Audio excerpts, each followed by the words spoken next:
Inireklamo ni mamamayang Liberal Party List Representative Laila De Lima ang 18 individual na nagpakilalang dating Marines.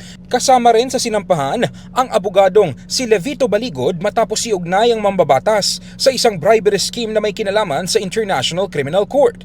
Sa Department of Justice, naghain siya ng perjury complaint dahil sa pagsisinungaling ng mga dating sundalo sa ilalim ng sinumpang salaysay sa Office of the Ombudsman. Ito na ang ikatlong complaint laban sa mga dating Marino matapos ding maghain ng perjury ni dating Senador Antonio Trillanes IV at unlawful publication and unlawful utterances ni National Security Advisor Eduardo Año. Inakusahan si De Lima ng grupo na tumanggap ng mali-malitang pera na muni bahagi ng kickback sa mga proyekto sa flood control na iniuugnay sa dating kongresistang si Saldico. Mariin itong itinanggi ng mambabatas at pinaratangan ng kampo ng mga Duterte na pasimuno umano sa mga alegasyong hindi naman anya totoo. Na it could only be the handiwork of the Duterte camp. Tingnan niyo po naging timing kung saan nandyan yung impeachment proceedings against the Vice President, kung saan nandyan yung mga kaganapan sa ICC, patatapos lang ng confirmation of charges hearing, sa kanila linabas ito.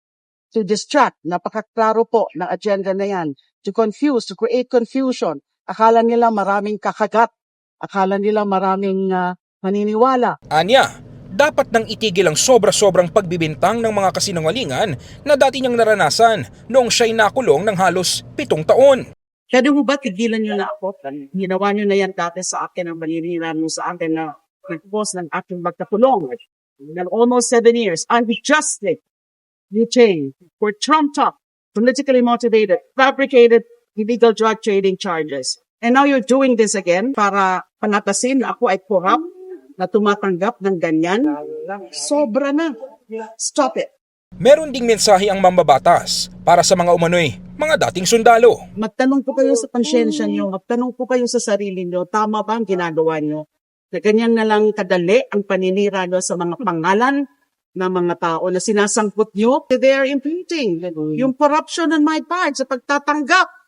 And kasinungalingan nga yun, I never received any such money from any of this. Crime does not pay. And lying under oath is a crime. Hindi na umano papayag si De Lima na maulit na masira ang kanyang pangalan at reputasyon.